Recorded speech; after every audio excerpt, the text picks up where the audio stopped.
The things that really helps me plug in as a social entrepreneur is to think about what is my socket. What keeps me plugged in, charged by being a social entrepreneur for almost 20 years. And I think that's one of the things I'd like to talk about today, is that social entrepreneurs need to be plugged into not only their world, but also what motivates and drives them and really knowing themselves. So, go ahead. First of all, being plugged into our world, what an exciting time. We've got, there we go, 50% of our developing world is the middle class. We haven't seen something like this ever in our history, and we now have people earning $15 to $50 a day rather than the $2 a day. That means that they're able to think about so many other things rather than just survival. They're able to think about voting rights and getting involved in the community, about health, about education, and actually eventually about choosing jobs not just because they have to get paid for it, but because they actually do love their job. And so when we look at that world of social entrepreneurs, we need to start looking and leveraging those people for this new type of marketplace, this new middle class that can be consumers. Also, when I work with social entrepreneurs, you can go ahead and go.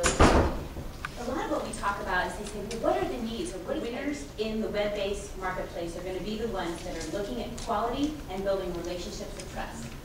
I'm from Silicon Valley. One of the things that I know, coming from that technology-oriented area, is that technology is always high touch. If you have smart technology, you usually have high-level client service teams as well. Technology usually doesn't just operate in a vacuum. Even if you look at something like this is a project, we don't take a cut. Quality model, we have a 10-stage quality model. It's so serious to us that we trademark this. We go over everything from I want a world someday where just as you pay your cell phone bill, you'd say, yes, of course I give and volunteer. I want philanthropy to be that, of course I do. So if it's important to you to pay for texting, it's important to you to send $25 to Rwanda or wherever you choose. I want it to be a natural part of everyday life. So soon I'm out of business. That's what I hope someday. So here we go back to the socket, that first part. And when you look at a socket, you know, it's not very exciting. It's very, no one has really put any kind of thought into it, although I have seen some with designs on them recently. But one of the things I want to tell the social entrepreneurs too is some of the things you do are not going to be exciting, and that's okay. So I encourage all of you social entrepreneurs, or anyone in the room, what do you plug into?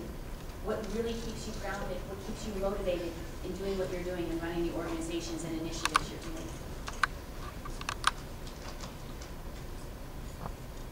So, you might not get that funding. Sometimes someone else does not agree with how you do it, your organization, and an employee might leave. Someone else might come to you and try and douse your light because they think that they can sue you for whatever reason.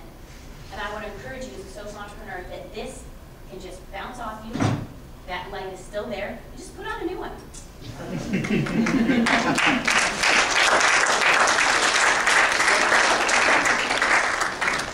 It's not easy to be a social entrepreneur, and you face those challenges. So now that we know that, we've got to get going. Team, time, and excellence.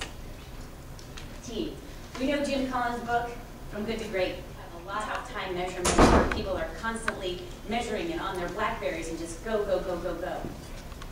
But what I would say to you is what is so important, if you can as a social entrepreneur, is to try to carve out time. Again, in Silicon Valley, we have a lot of people not getting plugged into the home. We've even had time to put some lawn in there and do some landscaping. And maybe now I can add to your employees, if you don't keep up your own